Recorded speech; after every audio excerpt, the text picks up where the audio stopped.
All right. We're going to do something a little bit different today. One of the times I went to go visit a fellow turner, I had a hard time moving his banjo around. There's a couple of people's opinions about lubricating the lathe. Some people say you should never put oil on the bedways because it attracts dust and stuff like that. But my opinion, and this is just what I do. I'm not saying it's the right thing to do, but because I live where rust is common, I always oil down my ways and try to keep everything from rusting. So we're gonna go. I'm gonna go through and show you a little couple of maintenance items. Of course, this is your tailstock, right? And I lubed this already today, and I always put some oil on this. Of course, you want to oil this little joint right here, and anything works. I use this old school stuff because it's old and it still works.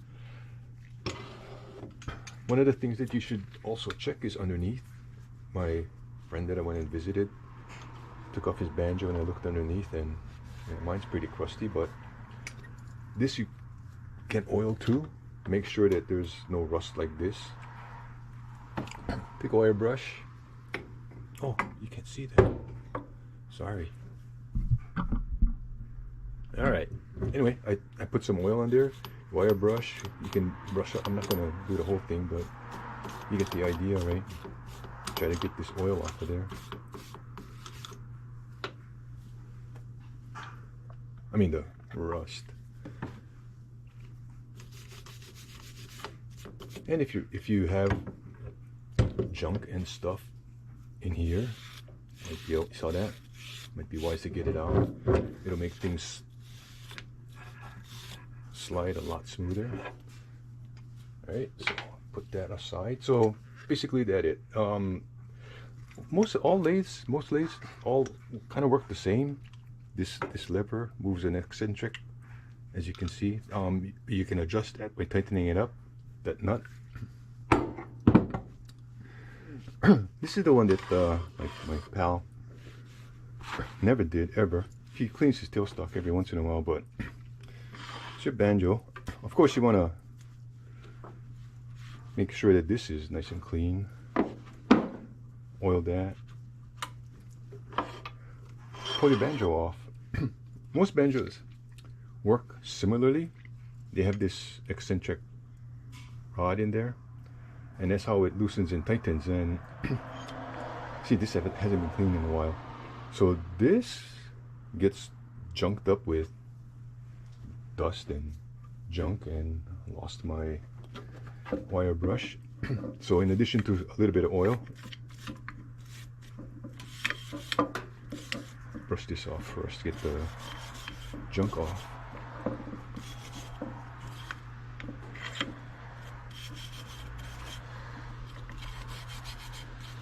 If I had a compressor on, then I'd go and give that a quick puff of air and get everything out.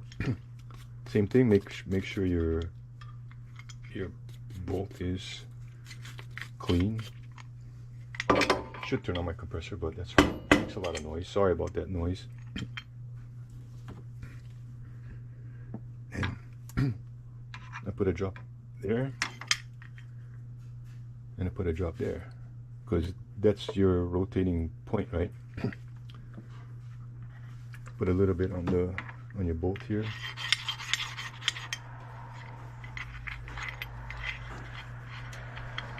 Yep.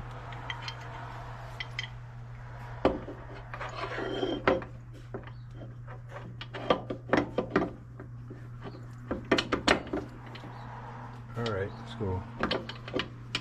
Okay. All right, so yeah, now that's spinning, moving good.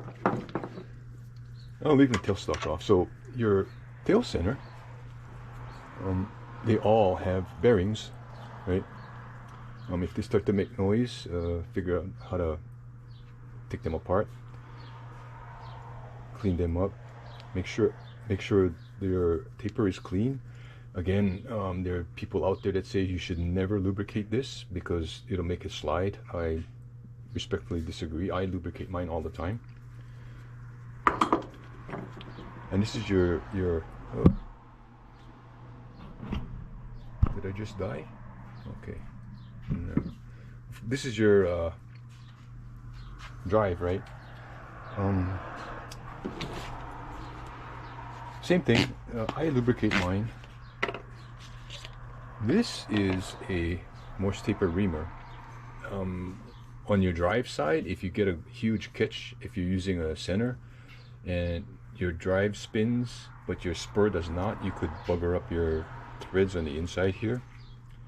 And what this does is it actually cuts your metal, and you shouldn't do this. These are not cheap, so if you have a friend that has one, then yeah, that's much better, and you can get those things off. I turn mine by hand because this is hard and that's really soft. So this is just something that I should clean this.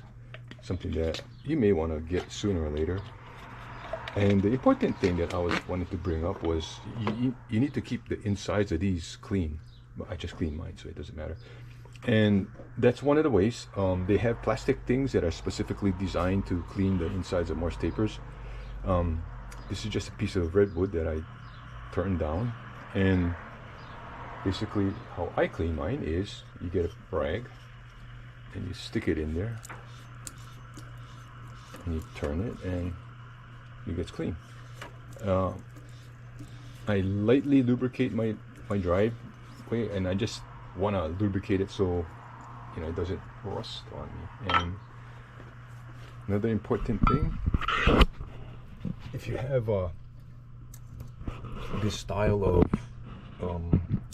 lathe with the multiple pulleys, check to see if there's no light in here, but check to see if your pulley things are clean, sheaths are clean and free of dust and debris.